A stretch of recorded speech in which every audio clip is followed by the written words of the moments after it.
And now, Storm Tracker weather with meteorologist Cesar Cornejo.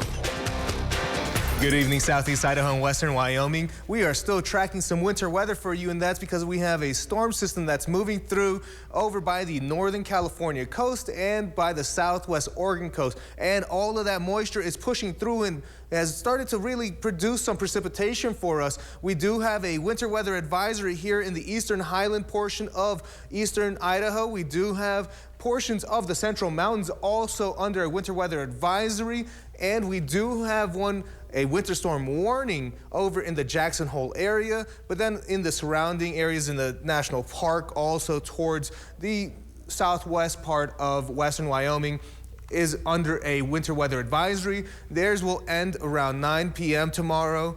For the ones in the eastern highlands, it'll be 11 p.m. And for the one in the Central Mountains, that will end actually at 2 p.m., so earlier for us. Luckily, that's because they're a little bit more farther west. Temperatures right now, we're actually looking at pretty calm temperatures. We do see 37 over in Driggs. We see 41 over in Blackfoot, 34 in Jackson. And then as we go and move along to the Central Mountains, still some warm temperatures for this time of night. 33 over in Chalice. We see 30 in Salmon, so pretty nice. And as we continue to look, we see Storm Tracker having some of that precipitation move through, and you can see it's coming in a almost west-southwest fashion, and that's because once we take a zoom out, we'll see that the low pressure system really is just sitting right over here off the coast, and you can kind of see it already swirling right there, just pushing up all that moisture from the southwest in a northeast fashion, really producing all of that rain that we're seeing today, that we've seen throughout a lot of the area.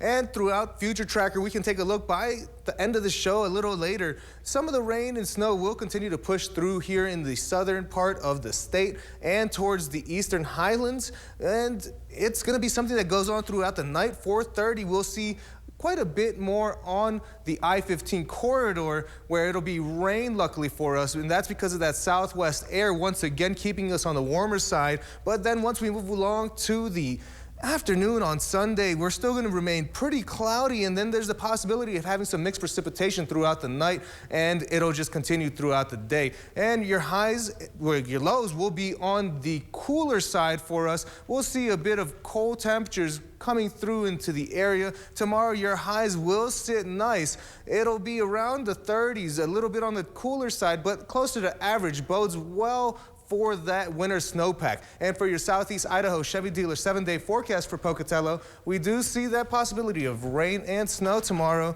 But once we move along towards the rest of the week, while it'll be a little on the cloudy side, it'll be nice. Temperatures around average, 35 for Monday, 36 for Tuesday. And once we go along to Idaho Falls, a carbon copy 7-day forecast where we do have some more cloud cover. Temperatures sitting around the 30s to start off Monday for us. And Rexburg, very similar once again, cloud cover. On Sunday, they may see a bit more on the frozen precipitation side for them, but luckily that temperature, 38 degrees, will keep it really on the more wet side, so it doesn't really create too much of an issue for roads. Sunday, in the Teton area, once again, snow, and that's because you guys have that winter weather advisory and winter storm warning until 9 o'clock. So you're going to definitely want to make sure you take it easy if you're out there driving. The Central Mountains, you will start to see some more sunshine after the morning once that storm system starts to push through.